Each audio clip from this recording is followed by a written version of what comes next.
नमस्कार, मैं doctor Rupa Mangalani, associate professor political science department में। हमारा आज का टॉपिक है भारत की संसद में लोकसभा से संबंधित महत्वपूर्ण तथ्य। तो जैसा कि हम जानते हैं कि लोकसभा संसद का निम्न सदन है और यह सदन अस्थायी सदन है। हम लोकसभा से संबंधित महत्वपूर्ण तथ्यों की जानकारी अपने पिछले प्रेजेंटेशन में साझा कर चुके हैं। आज उसी को आगे बढ़ाते हैं और वो है लोकसभा का अधिवेशन। तो लोकसभा का अधिवेशन जो है साल में कम से कम 2 बार होना चाहिए, लेकिन लोकसभा के पिछले अधिवेशन की अंतिम बैठक की तिथि तथा आगामी अधिवेशन के प्रथम बैठक की तिथि के बीच में 6 माह से अधिक का अंतराल नहीं होना चाहिए। तो हम ध्यान रखेंगे कि दोनों अधिवेशनों के बीच कम से कम जो है 6 माह से अधिक का अंतराल नहीं होना चाहिए। लेकिन यह अंतराल 6 माह से अधिक हो सकता है। कब हो सकता है? तो तब हो सकता है जब आगामी अधिवेशन से पहले ही लोकसभा का विघटन कर दिया जाए। अगर लोकसभा का विघटन ही हो गया फिर तो 6 माह से अधिक का अंतराल होगा ही। तो प्रत्येक वर्ष लोकसभा के प्रथम सत्र का प्रारंभ राष्ट्रपति के अभिभाषण से होता है। तो हम देखते हैं कि साल के शुरुआत में राष्ट्रपति जो है वो अभिभाषण देते हैं और उसी से जो है लोकसभा के पहले सत्र का आरंभ होता है। और हम जानते हैं कि एक साल में कम से कम 2 बार लोकसभा का सत्र होना चाहिए। तो इस प्रकार हम देखते हैं कि लोकसभा के अधिवेशनों की स्थिति क्या है। अच्छा, एक बात और, विशेष अधिवेशन की भी बात आपको जाननी चाहिए। तो लोकसभा का विशेष अधिवेशन भी होता है। तो कब होता है? जब कभी राष्ट्रीय आपात की घोषणा को नामंजूर करने के लिए लोकसभा का विशेष अधिवेशन बुलाया जा सकता है। तो कब बुलाया जा सकता है? विशेष अधिवेशन तब बुलाया जा सकता है जब जो है जब लोकसभा का अधिवेशन ना हो और कम से कम 110 सदस्य, सदन के 110 सदस्य राष्ट्रपति को अधिवेशन बुलाने के लिए लिखित में सूचना दें, या जब अधिवेशन चल रहा हो तब लोकसभा अध्यक्ष को इस आशय की लिखित सूचना दें। तो लिखित सूचना देना ज़रूरी है। ऐसी लिखित सूचना अधिवेशन बुलाने की तिथि के 14 दिन के पहले ही देनी पड़ती है। यानी 14 दिन के पहले ही कहा जाएगा कि भाई ये विशेष अधिवेशन बुलाइए। तो ऐसी सूचना पर राष्ट्रपति या लोकसभा अध्यक्ष अधिवेशन बुलाने के लिए बाध्य है। ये बहुत इंपॉर्टेंट बात है।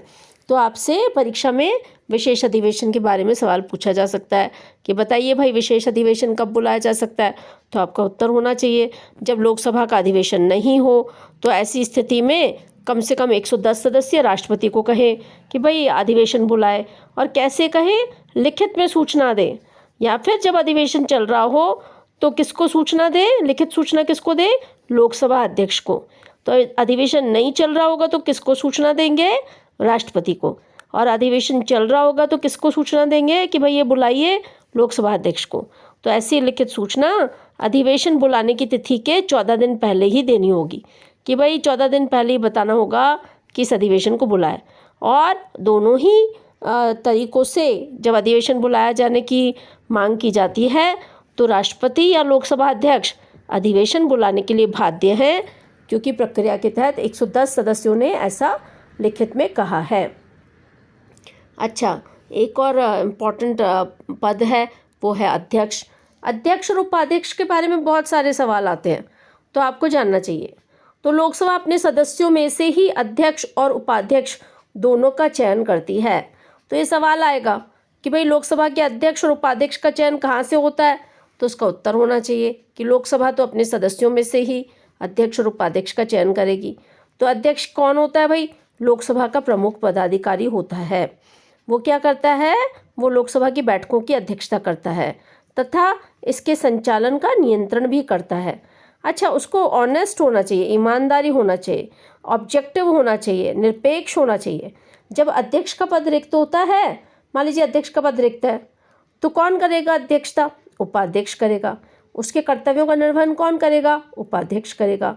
तो जब अध्यक्ष का पद रिक्त होता है तो उपाध्यक्ष उसके पद के कर्तव्यों का पालन करता है। अच्छा, मान लीजिए यदि उपाध्यक्ष का पद भी रिक्त हो तो क्या हो?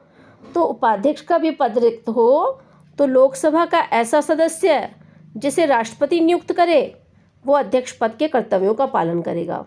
तो परीक्षा में अक्सर ये सवाल आता है कि अध्यक्ष भी नहीं है, उपाध्यक्ष भी नहीं है, तो क्या होगा? तो राष्ट्रपति द्वारा नाम निर्देशित लोकसभा का ऐसा सदस्य वो अध्यक्ष के पद का कर्तव्यों का पालन करेगा। इसके बारे में संविधान का अनुच्छेद 95(2) है। वो ये कहता है कि यदि उपाध्यक्ष भी अनुपस्थित है तो ऐसा व्यक्ति जो सदन के प्रक्रिया के नियमों को निर्धारित किया जाए, या यदि वह अनुपस्थित है तो ऐसा अन्य व्यक्ति जिसे सदन निर्धारित करे वो अध्यक्ष के रूप में कार्य करेगा। लोकसभा का अध्यक्ष और उपाध्यक्ष जो दोनों ही निष्पक्ष पदधारी व्यक्तित्व हैं तथा उनसे ये अपेक्षा की जाती है कि वे संविधान तथा प्रक्रिया संबंधी नियमों की व्याख्या के साथ साथ सदन में व्यवस्था और मर्यादा बनाए रखेंगे। तो देखो बहुत ही इम्पोर्टेंट पद है ये, लोकसभा का अध्यक्ष और उपाध्यक्ष। ये सदन का मॉनिटर भी है और बहुत ही ऑब्जेक्टिव तरीके से काम करता है। ऐसा नहीं है कि तराजू का पलड़ा कहीं एक और झुका हुआ नजर आए सत्ता पक्ष या विपक्ष की ओर। उसे वो बहुत ज्ञाता होता है नियमों का, प्रक्रियाओं का, और न केवल ज्ञाता होता है, उसे अपने कार्यकरण में भी निरपेक्षता दिखानी होती है। ऑब्जेक्टिविटी जो है उसके हर काम में, उसके हर निर्णय में दिखनी चाहिए। वो बड़ा मर्यादित और संयम का पद है और ये माना जाता है कि अध्यक्ष जो है वो बहुत सम्माननीय पद है, उपाध्यक्ष बहुत सम्माननीय पद है।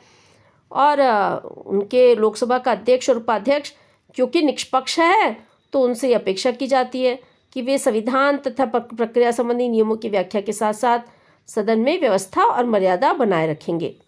सदन के विषयों को मतदान के लिए प्रस्तुत करने के साथ ही परिणामों की घोषणा भी उक्त पदधारी व्यक्तित्वों द्वारा की जाती है। कोई भी विषय हो तो उसमें मतदान कौन कराएगा और मतदान के बाद परिणाम की घोषणा कौन करेगा, तो ये अध्यक्ष और उपाध्यक्ष करेंगे।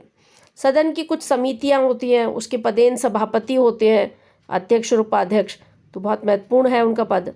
इसी तरह से पूरे के पूरे संसदीय सचिवालय पे नियंत्रण का काम कौन करेगा, अध्यक्ष उपाध्यक्ष। प्रेस और जनता के लिए जो गैलरी है वो बैठते हैं तो उसको नियमित करना, उसके रूल्स बनाना, रेगुलेशन बनाना, ये सब कार्य अध्यक्ष और उपाध्यक्ष द्वारा किए जाते हैं। सैद्धांतिक रूप से लोकसभा के अध्यक्ष एवं उपाध्यक्ष निष्पक्ष आचरण के लिए जाने जाते हैं। लोकसभा के अध्यक्ष का निर्वाचन लोकसभा के सदस्यों द्वारा किया जाता है। निर्वाचन की तिथि जो है वो राष्ट्रपति द्वारा निर्धारित कर इसकी सूचना लोकसभा के महासचिव को दी जाती है। तो ये आपने देखा कि बहुत इम्पॉर्टेंट पद है निर्वाचन। अच्छा, दूसरी बात, निर्धारित जो तिथि है, निर्वाचन की जो तिथि है उसको लोकसभा अध्यक्ष का चुनाव होता है और लोकसभा के उपाध्यक्ष के निर्वाचन की भी यही प्रक्रिया है। अतः निष्पक्ष निर्वाचन, उक्त पदाधिकारी जो है वो उनका निष्पक्ष निर्वाचन होता है। तो आपने ये निर्वाचन की प्रक्रिया देखी दोनों की। अच्छा, एक और बात, मीरा कुमार जो है वो भारत की प्रथम महिला लोकसभा अध्यक्ष थी तथा सुमित्रा महाजन दूसरी महिला लोकसभा अध्यक्ष थी। तो ये परीक्षा में पूछा जाता है कि बताइए जी भारत की प्रथम महिला लोकसभा अध्यक्ष कौन थी, तो उसका उत्तर क्या होना चाहिए, मीरा कुमार। इसी तरह से ये पूछा जाता है बताइए भारत की दूसरी महिला लोकसभा अध्यक्ष कौन थी, तो उसका उत्तर है सुमित्रा महाजन। तो इसी तरह से पूछा जाता है कि कौन थे जो पहले तो लोकसभा अध्यक्ष थे और बाद में भारत के राष्ट्रपति चुने गए, तो उसका उत्तर है नीलम संजीवा रेड्डी। वो पहले लोकसभा अध्यक्ष थे और बाद में भारत के राष्ट्रपति चुने गए। अच्छा, एक बात और, एक टॉपिक और है, वो है शपथ ग्रहण। अब इससे भी कंपटीशन में सवाल आते हैं। लोकसभा अध्यक्ष लोकसभा के अध्यक्ष के रूप में शपथ नहीं लेता, बहुत इंपॉर्टेंट है, बल्कि वह सामान्य सदस्य के रूप में शपथ लेता है। उसे लोकसभा का कार्यकारी अध्यक्ष लोकसभा के सदस्य के रूप में शपथ ग्रहण कराता है। जो भी लोकसभा का कार्यकारी अध्यक्ष होगा, है ना, इलेक्शन हो गए, नई लोकसभा चयनित हो गई, लोकसभा ने अपना कार्यकारी अध्यक्ष बनाया, कार्यकारी अध्यक्षता के देखरेख में वोट हुए, फिर अध्यक्ष का चयन किया सदन ने, और फिर कार्यकारी अध्यक्ष लोकसभा के सदस्य के रूप में शपथ ग्रहण करता है। लोकसभा का कार्यकारी अध्यक्ष जो है वो उस व्यक्ति को नामजद किया जाता है जो लोकसभा में सर्वाधिक वरिष्ठ होगा। ये प्रश्न आता है, बताइए जी लोकसभा का कार्यकारी अध्यक्ष कौन होता है? भाई वो व्यक्ति होता है जिसको सदन नामजद करे, और सदन किसको नामजद करती है? जो लोकसभा में सर्वाधिक वरिष्ठ होता है। तो इस तरह से हमने देखा शपथ ग्रहण बहुत इंपॉर्टेंट है। इसी के साथ एक और इम्पॉर्टेंट है वेतन, भत्ते और पदावधि। तो लोकसभा के अध्यक्ष और उपाध्यक्ष को ऐसे वेतन और भत्ते दिए जाते हैं जो संसद विधि द्वारा निर्धारित करे। संविधान का अनुच्छेद 98 कहता है कि जब तक ऐसी कोई विधि पारित नहीं की जाती है तब तक अध्यक्ष व उपाध्यक्ष को ऐसे वेतन और भत्ते दिए जाएंगे जो दूसरी अनुसूची में उल्लेखित है। लोकसभा के अध्यक्ष को राज्यसभा के सभापति के समान ही मासिक वेतन और भत्ता मिलता है। 14 मई 2002 को संसद द्वारा पारित एक संशोधन विधेयक के अनुसार यदि लोकसभा के अध्यक्ष की मृत्यु उसके पद पर बने रहने के दौरान हो जाती है तो उसके परिवार अर्थात पति या पत्नी को पेंशन, आवास और स्वास्थ्य सुविधाएं मिला करेंगी। यह सुविधा अब तक राष्ट्रपति और उपराष्ट्रपति के पदों के लिए थी, लेकिन 14 मई 2002 के संसद के द्वारा पारित संशोधन विधेयक के बाद अब लोकसभा अध्यक्ष को भी ये सुविधाएं मिलेंगी। इसी तरह से लोकसभा अध्यक्ष को केंद्रीय मंत्री के समान ही भत्ता देने का भी प्रावधान किया गया। तो आपने देखा, बहुत इंपॉर्टेंट है अध्यक्ष और उपाध्यक्ष का पद। दूसरी बात ये कि अध्यक्ष और उपाध्यक्ष पद तभी तक अपने पद पर बने रहते हैं जब तक वे लोकसभा के सदस्य रहते हैं। जैसे ही वे लोकसभा के सदस्य नहीं रहते उन्हें अपने पद पर रिक्त करने होते हैं, किंतु लोकसभा अध्यक्ष चुने जाने के बाद आगामी लोकसभा के गठन के बाद उसके पहले अधिवेशन की पहली बैठक तक वो अपने पद पर बना रहता है। बहुत इंपॉर्टेंट है। जैसे लोकसभा अध्यक्ष चुन गया तो अब जो आगामी लोकसभा होगी उसका गठन होगा, उसके प्रथम अधिवेशन की प्रथम बैठक तक वो अपने पद पर बना रहता है। अध्यक्ष और उपाध्यक्ष कुछ स्थितियों में अपने पद से मुक्त भी हो जाते हैं। कैसे? यदि वो लोकसभा के सदस्य ही नहीं रहे, यदि अध्यक्ष और उपाध्यक्ष अपने अपने पदों से त्यागपत्र दे दें, यदि लोकसभा के सदस्यों के बहुमत से पारित संकल्प द्वारा अपने पद से हटा दिए जाएं। ऐसा कोई संकल्प लोकसभा में प्रस्तुत करने के आशय की सूचना उक्त पदाधिकारियों को यानी अध्यक्ष और उपाध्यक्ष को 14 दिन पूर्व ही दी जानी चाहिए। भाई जब कभी लोकसभा उनको हटाएगी 2/3 बहुमत से, तो पहले उस संकल्प की, ऐसे संकल्प की सूचना उन पदाधिकारियों को 14 दिन पहले दी जाएगी। लोकसभा की जिस बैठक में अध्यक्ष या उपाध्यक्ष को हटाने के लिए प्रस्ताव विचाराधीन हो तो उस बैठक में ये पदाधिकारी अध्यक्षता नहीं करेंगे। आप समझ रहे हैं ना कि भाई उन्हीं को तो हटाया जा रहा है, उसके लिए बैठक हो रही है और उसी की अध्यक्षता वो कर रहे हैं, ये तो संभव नहीं है।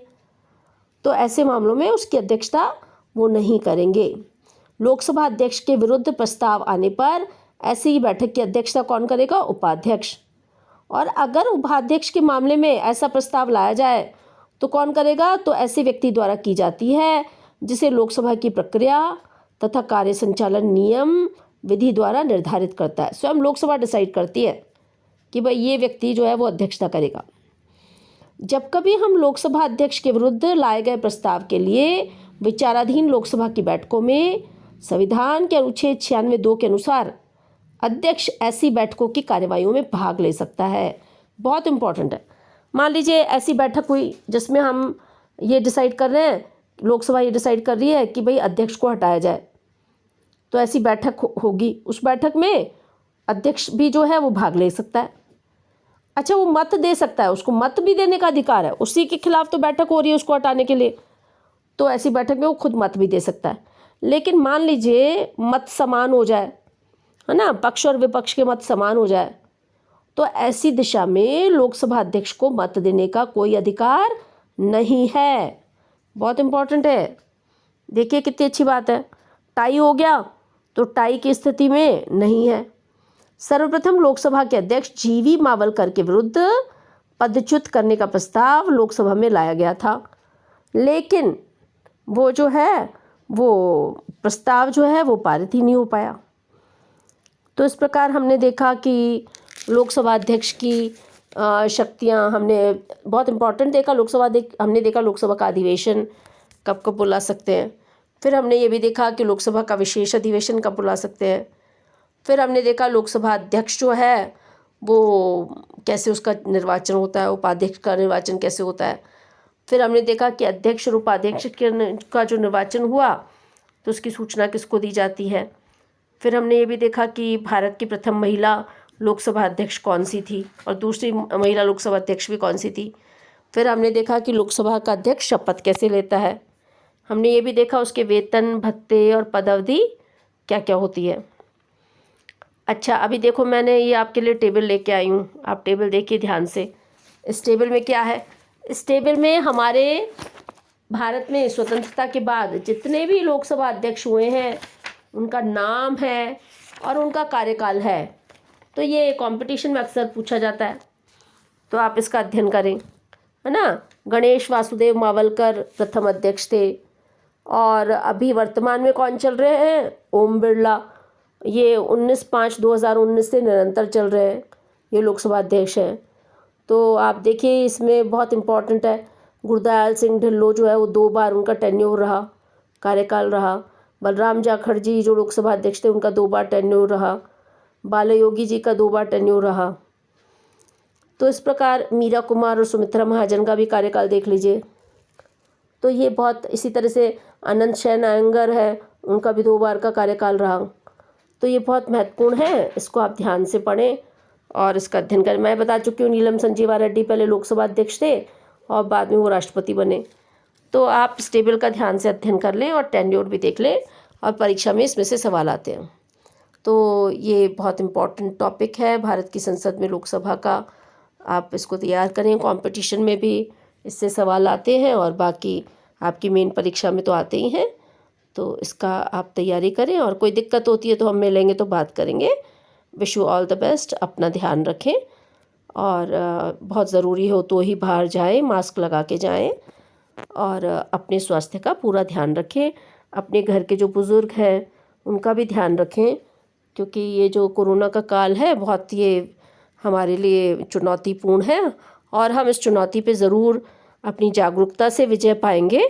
और सतर्क रहें, सचेत रहें, मास्क पहनें और अपना ध्यान रखें। Wish you all the best.